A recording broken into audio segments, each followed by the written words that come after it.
Well, it's good to be with you again, church family, for our adult Sunday school lesson for this morning. We are in Isaiah chapter 46, verses 3 through 13, and I have learned a few things about videos and editing today, and I'm on take number 2. So I'm coming to you from my office today, so we'll see how that goes. The main point of our lesson today is that God is incomparable, and He will complete His plan that He's put in place. And that's going to kind of be the theme that we're looking at in this section of Isaiah today. And so just to kind of go back historically, context, just to remember a little bit about where we are in history at this point in time, or where Isaiah is prophesying about history, I guess we'd say. He's basically telling the people, you will be conquered. Now, that's not a fun thing. That's like one of our leaders saying, America is going to be destroyed. You're going to be conquered. You're going to be taken over. You're going to be put into captivity. I wouldn't be too interested in hearing that, preacher. You probably wouldn't either. We would try to do things that would stop that. But what God is telling Isaiah to tell his people was the message that you are going to be conquered by another power. It happened to be the Babylonians. And you'll be taken into captivity for 70 years. And the good news, after that 70 years, I'm going to restore you. God says to His people, and I'm going to bring you back to a place of prosperity and peace, and I will do what I've accomplished, but it's going to take a few years. So, start reading in 46 verses 3 through 7. It says, listen to me, house of Jacob, and the remnant of the house of Israel. You have been carried by me from birth, and you've been carried from the womb. Even to your old age, I'll be the same. Even to your graying years, I will carry you. I've done it, and I will bear you. And I will carry you, and I will save you. To whom would you liken me, and make me equal, and compare me, that we would be alike? Those who lavish gold from the bag, and weigh silver on the scale, hire a goldsmith, and he makes it into a god. They bow down, indeed they worship it. They lift it on the shoulder, and carry it, and set it in its place, and it stands there. It does not move from its place. Though one may shout to it, and it cannot answer. It cannot save him from distress. The readers would have known and immediately gone back to what we consider Deuteronomy 6, 4 through 9. Hear, O Israel, the Lord our God, the Lord is one. So at the very beginning, Isaiah is making that proclamation, listen, Israel, here's what's going on. And God claims a few things about Himself in these verses that would be good for us to know. One of them, He's saying, I sustained you from birth. Meaning that from the very beginning, I've been the one taking care of you. We all realize and understand that babies can't take care of themselves. And so what God is telling His people here is, I'm the one taking care of you from the very beginning. And He's also saying, I am constant. I never change. The picture that He's describing here is one of what we would just call the life cycle. How we're children, how we grow into adulthood, and to middle adulthood, later adulthood, senior adulthood, and how that's a cycle of life, meaning at different points in time in our lives, we have different roles, from that of being taken care of to hopefully one day taking care of those who can't take care of themselves anymore. It's a natural progression, and it's a good one. It should be taking place. But what God is saying here is, I don't change. My life doesn't change. My presence in your life doesn't change. I am constant. I am the same. I am the one holding you up in being constant in your life throughout the whole thing. He also says, I'm incomparable. Don't try to compare me to other gods. Don't try to compare me to these idols. And then he goes in and talks about what he is compared to idols. So his first question is, who are you going to compare me to?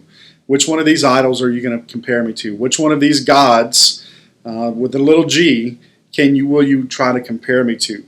Who can measure with me? Or who can stack up against me? And what he's saying is, see what those gods' accomplishments are. See what they've done. See what they've done for you. See what I've done for you. And let's compare ourselves.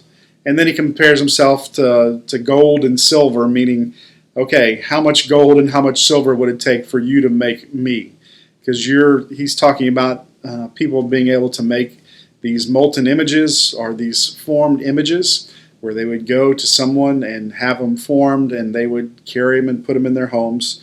They would control and move their idols, and it wouldn't be the opposite. What God is saying is the way that you control your God is you have to physically pick them up, put them on your shoulder, carry them, move them, whatever you want them to do, you have to do. It's kind of like a baby doll versus a baby.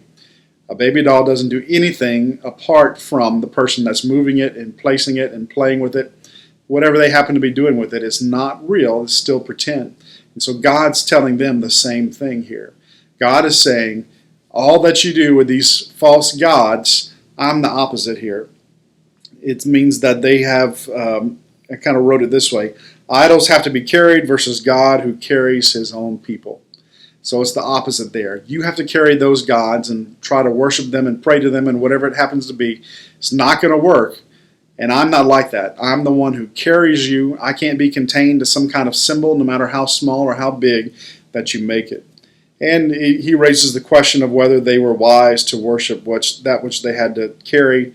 And he just kind of gets a little, kind of talks to them and says, all right, what are they going to do for you? How much power can they have? And we know the answer to that. They knew the answer to that, and you might say, why would he go ahead and ask that question? Well, it's because they were doing these things. They had disobeyed. They had gone after other gods. They had made these images and were worshiping these images. So it might have been we were thinking it's a question that you don't even need to answer, but in reality, the people of that day and time were doing these things, and hence the judgment were coming. And then he'd also say things like, you can cry out to them, but they're not going to answer, and they won't save you, or they can't save anyone in your everyday life. So verse 46, verses 8 through 11, remember this and be assured, recall it to mind, you wrongdoers. Remember the former things long past.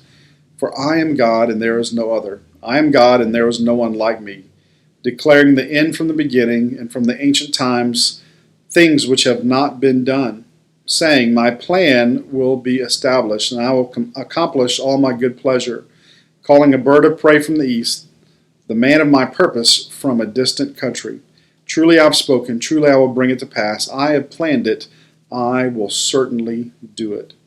God was calling his people to remember the things in the past which God had done. And he's also saying here, I'm calling someone to come and judge you, and to conquer you, and to take you into captivity. I'm doing all these things because of who I am. Now, they had to, in these verses, would be thinking about what God had done for them in the past, maybe the immediate past, but certainly their historical past. What are the stories that have been passed down from generation to generation about how God had spoke to Abraham, how he had taken care of Adam and Eve, and all the beginning, and Noah, and all of these great things along the way? He's telling his people, remember what I've done. Remember how faithful I've been. Remember how I have accomplished and how I've said and done what I said I was going to do. The question comes to mind is, how does reflecting on that which God has done in the past give us reason to trust him today? And I think it all comes down to, we realize that God has a plan. That he's not making this up, that he's not just kind of rolling the dice and seeing what happens in our lives, but he has a plan for us, and he has a plan for our lives, and he is going to see it through, and he wants to be faithful in obedience and following that plan so that his glory can be made known to us and can be made known to the world. The last set of scripture this morning is 46 verses 12 through 13. Listen to me, you stubborn-minded, who are far from righteousness. I bring near my righteousness, it is not far off, and my salvation will not delay, and I will grant salvation in Zion and my glory for Israel. God's plan is to save. Romans 10:8 and 9 says, but what does it say? The word is near you, in your mouth and in your heart. That is the word of faith which we are preaching, that if you confess with your mouth Jesus is Lord and believe in your heart that God raised him from the dead, you will be saved. Sound familiar? God's purpose and God's plan from the beginning was to bring about our salvation, and the salvation available for all humankind, all mankind, for every person who has lived or will live in the future, God's plan is to bring salvation. And we are to be a part of that plan, to tell, to be that salt, to be that light. And then if you're watching today and don't know if you have that or not, God's plan is for you to experience salvation here on earth, and then one day in eternity with Him in heaven. I encourage you today, if you've never heard that or know what that's about, please reach out to me, talk to me. I'd love to meet with you, talk to you, and share with you about how God can bring salvation in your life through what Jesus Christ did for us on the cross. Thanks for watching today. Hope God has spoken to you today, and hope to see you soon. Bye-bye.